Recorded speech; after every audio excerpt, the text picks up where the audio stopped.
கெரியரின் உச்சம்னா என்னன்றத ஒவ்வொரு டைம்லயும் தளபதி விஜய் அவர்கள் நிரூபிச்சுக்கிட்டே இருக்காருங்க. இந்த தளபதி கச்சேரி பாடல தமிழ் ஆடியன்ஸ் மட்டும் இல்ல, தெலுங்கு, கன்னடம், மலையாளம், ஹிந்தி, ஏன் ஆல் ஓவர் இந்தியா மற்றும் அதர் கண்ட்ரில இருக்க சில பேரும் இந்த பாடலை போட்டு வேற லெவல்ல வைப் பண்ணிட்டு இருக்காங்க. இந்த வருஷத்துல அதிக பார்வையாளர்களை பெற்ற ஒரு பாடல் அப்படின்னா எனக்கு தெரிஞ்சு இந்த மோனிகா வைப் அப்படின்ற பாடல் தான் நினைக்கிறேன். 209 மில்லியன் வியூஸ்களை பெற்றிருக்கு. பட் அதோட லைக்ஸ் வந்து 1.1 மில்லியன் தான் இவ்வளவு நாள் கடந்துமே. ஆனா நம்ம தளபதி 10 மில்லியன் வியூவர்ஸ்லயே 1 மில்லியன் லைக்ஸ் தட்டி தூக்கிட்டாரியா. அதே சமயத்துல ஒரு பாடலுக்கு இவ்வளவு வரவேற்பு, தியேட்டர் வைப்னு தளபதி கச்சேரி தாறுமாறா சம்பவம் பண்ணிடுச்சுங்க. தியேட்டர்ஸோட கதறல எவனுமே கண்டுக்காம ரசிகர்கள் எல்லாருமே கொண்டாட்டத்துல இருக்காங்க.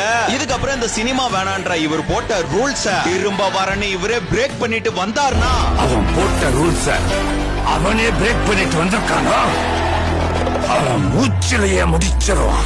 தமிழ் சினிமாவோட சாம்ராஜ்யம் இவரோட கண்ட்ரோல் தான். பட் அவரோட மனசு என்னன்னா, சில பேர் வளரட்டும் அப்படின்னு திரும்ப இந்த பக்கம் வரமாட்டாரு. இப்ப இந்த ஜஸ்ட் ஃபர்ஸ்ட் சிங்கிள்லயே புரிஞ்சிருப்பீங்க கெரியரின் உச்சம்னா என்னன்றத. உச்சம்டா, கெரியரின் உச்சம், அசைக்க கூட முடியாது. சோ இந்த வீடியோக்கு கீழே கெரியரின் உச்சம்டா தளபதின்னு மறக்காம கமெண்ட்ல சொல்லிட்டு போங்க.